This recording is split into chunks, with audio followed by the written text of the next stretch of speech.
Hi everyone, we're here to do 11-9, which is another differential analysis. This time we're going to look at the idea of we're going to continue with an old machine or replace the machine. A company is considering replacing an old piece of machinery which cost $400,000 and has $175,000 of accumulated depreciation to date, with a new machine that has a purchase price of $550,000. The old machine could be sold for $250,000. The annual variable production costs associated with the old machine are estimated to be $72,500 a year for 8 years. The annual production costs for the new machine are estimated to be $24,000 per year for the next 8 years.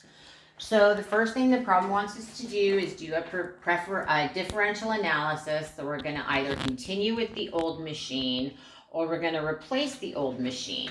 And then we're going to look at the differential effects of that. So if we're looking for revenues, the proceeds from the sale of the old machine, well, if we continue with the old machine, that's going to be zero. If we replace the old machine, we can sell it for $250,000, and that's going to be an increase in revenues of $250,000. Then the next thing we're going to look at are the costs. So we're going to look at the purchase price. If we continue with the old machine, there's no purchase price. If we are going to replace the machine, that's going to be an increased cost of $550,000.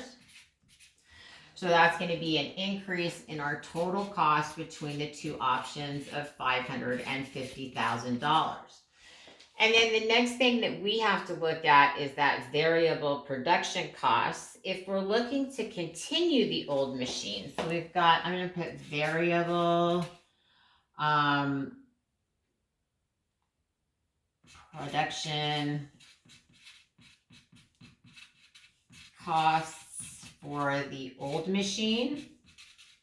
Remember, it's telling us, it wants us to calculate out the full 8 years here. So that amount is $72,500 per year. $72,500 per year times 8 years is going to give us a total variable production cost of $580,000 using the old machine. So that's going to go here under the continue with old machine. It's going to go in as $580,000. That's the cost.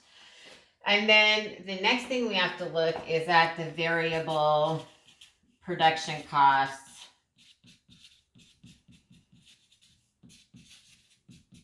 for the new machine. Here the problem tells us that the yearly rate would be $24,000. Multiply that times 8 years, and that comes to a total of $192,000. So that's going to go in here under the second column, $192,000.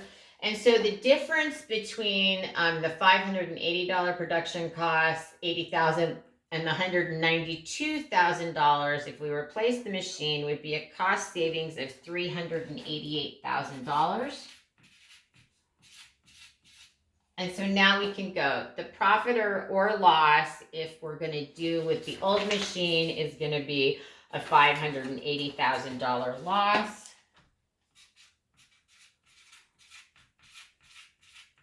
If we replace the old machine, then we end up with a total cost of or loss of $492,000.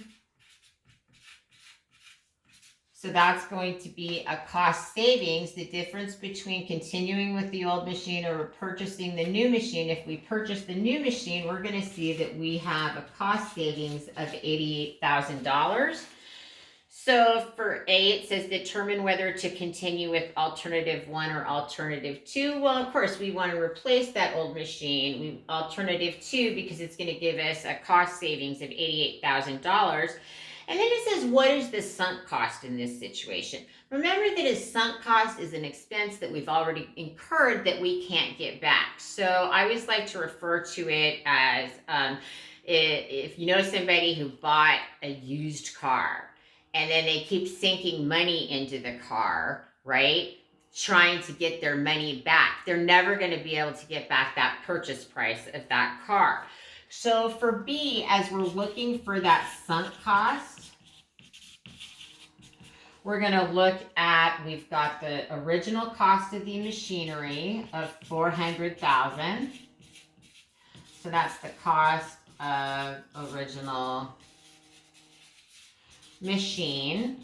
And we have taken a total of $175,000 of depreciation on this machine.